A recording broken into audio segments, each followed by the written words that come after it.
Well, of course, you really didn't need a PhD to see this one coming. Washington botching that push to keep student loan rates low. The White House threatening not to veto the GOP plan that was just passed in the House. It uses money from the president's health care law to pay for it. The Democratic plan uses tax hikes to fund it.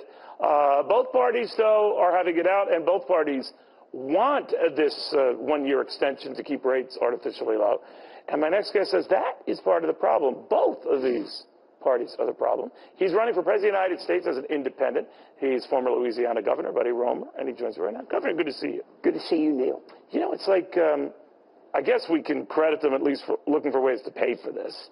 But you're arguing we're just paying for stuff we can't afford regardless, right? Exactly. There seem to be no rules of engagement. We've been here before.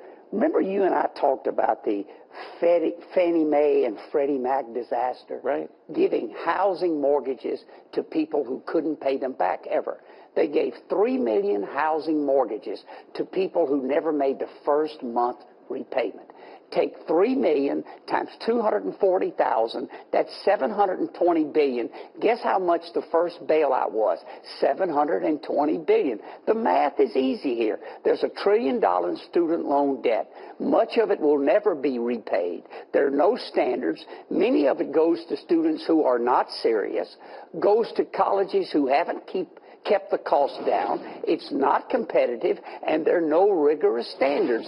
And both parties, although the Republicans are better than the Democrats in this one, both parties have not taken a serious look at how we can invest in our children. By the way, moral hazard is when you bail out Goldman Sachs, you've got to bail out the Well, that's just it. That's where we are. One of the things we're getting into on our weekend business shows on Fox that we are on this fine channel, Governor, is whether TARP was wise. And my argument was, I was against it then, against it now, but I know you were. For that whole slippery slope that you alluded to, that even if it made sense for banks, which I didn't think it did. No. It does set up the moral hazard of others expecting it, which is what we got. Cash for clunkers.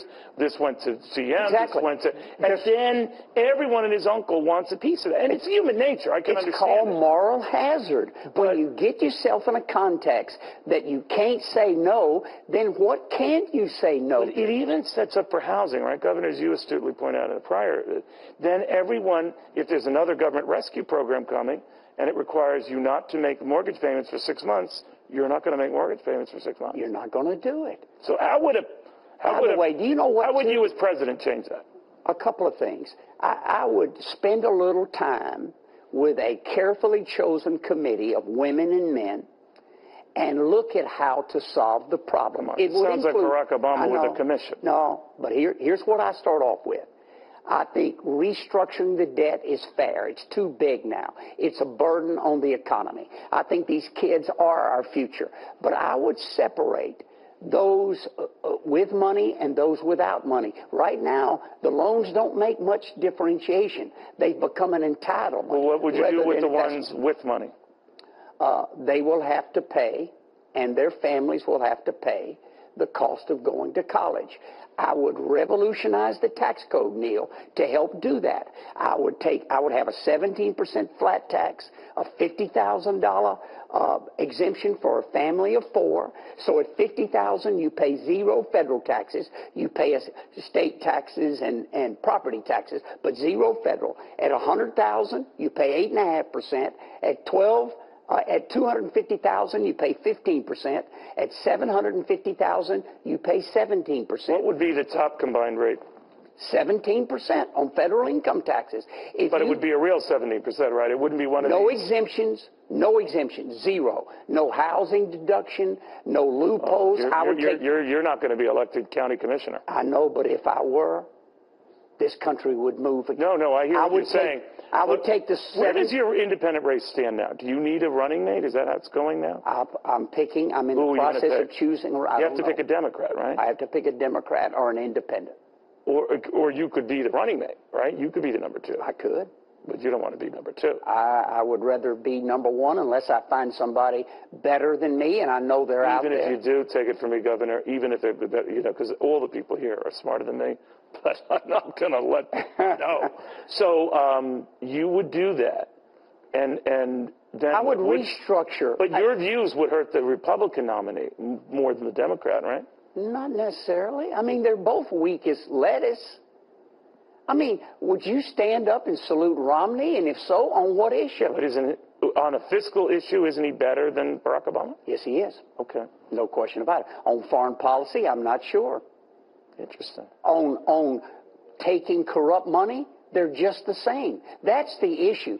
No president will do what needs to be done, Neil, unless they're free to lead. On student loans, on doing away with Fannie and Freddie, on having a flat rate tax that's fair and progressive, on a 5-year budget. No, you say a lot. I'm telling you, Governor, I told you before, if all the people who have told me, he makes a lot of sense, I just don't want to waste my vote, actually voted, you could be president. Well, let me you're dismissed out the gate. Here's where the election is today. 30, 30, 40. 30% Obama, 30% Romney, and 40% don't give a damn about each one of them and are disgusted and are afraid. That's your base. That's my base. I'm after the 40. Watch me. Right. If I can get on a national stage, and you've helped me, You'd be Neil. good in a debate, boy, I'll tell you that. You've helped me, Neil. You've given me 5 or 6 you'd be shots. very good in a debate. And I think we need that. I do say about too. John Anderson We ought to with discuss it. Reagan and Carter. I thought, that's what I love about my favorite country, Italy. They have 58 people running for office at the same time. But they really... We have 2 choices. Right. Mr. 1%. Right. And a guy who wants to be 1%. Wow. Well, you're making friends left and right. Always good seeing you. And I know you sacrificed a great deal, health-wise and everything, to do this. I would never do that. But I love your show. I commend you.